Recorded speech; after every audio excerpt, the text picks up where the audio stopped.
Assalamualaikum warahmatullahi wabarakatuh.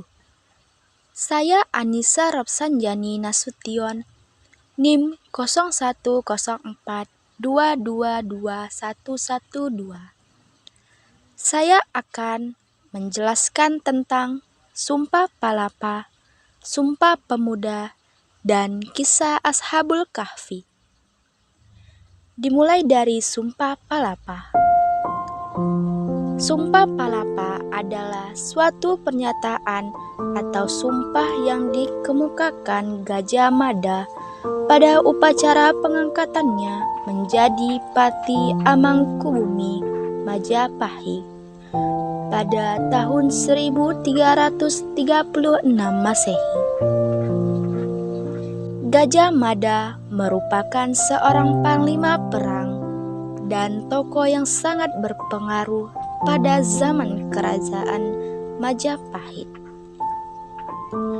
Pada tahun 1336, Gajah Mada mengucapkan Sumpah Palapa, yaitu janji ia tidak akan memakan buah palapa, sejenis rempah-rempah, bila belum berhasil menguasai pulau-pulau di Nusantara.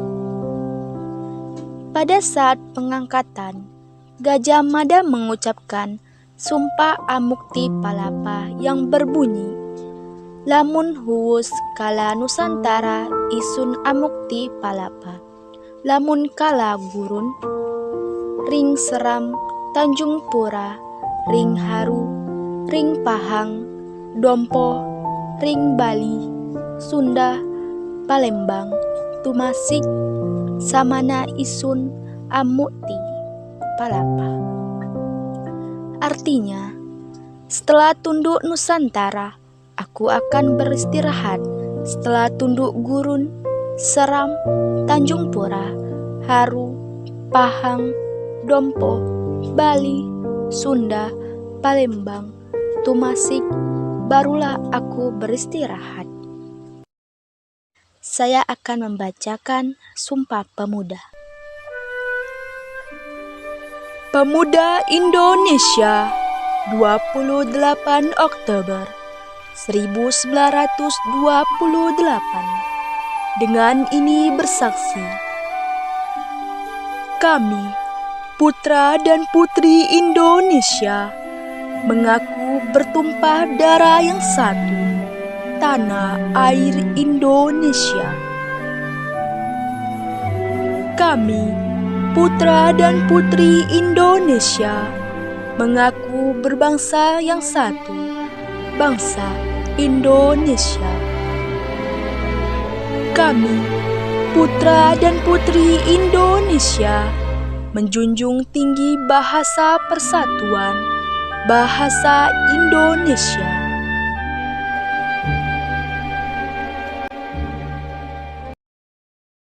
Selanjutnya saya akan menjelaskan kisah Ashabul Kahfi. Kisah Ashabul Kahfi, pemuda soleh penghuni gua. Kisah ini disebutkan dalam Al-Quran Surah Al-Kahfi ayat 9 hingga ayat 26.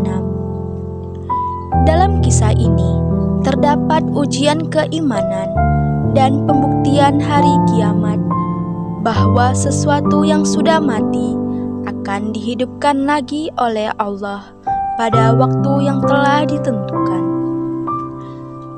Pada zaman dahulu, di suatu negeri, hiduplah seorang pemimpin yang zalim bernama Raja Dikyanus. Selain zalim, raja ini juga kejam.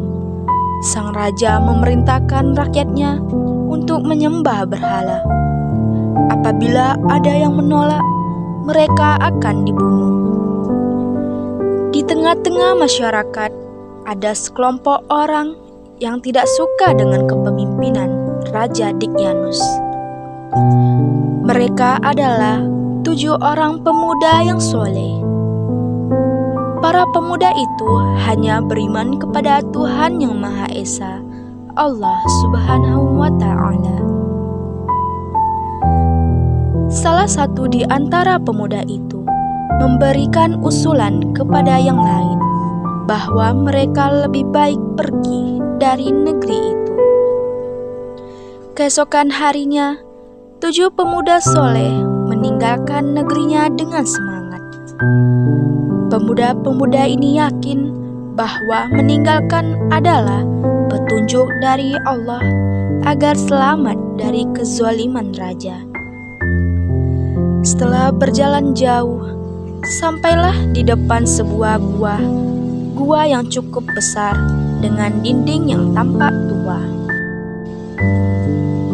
Satu persatu pemuda masuk ke dalam gua. Ketujuh pemuda itu berdoa agar mendapat perlindungan dari Allah. Sebagaimana yang disebutkan dalam ayat ke-10 surah Al-Kahfi. Bismillahirrahmanirrahim.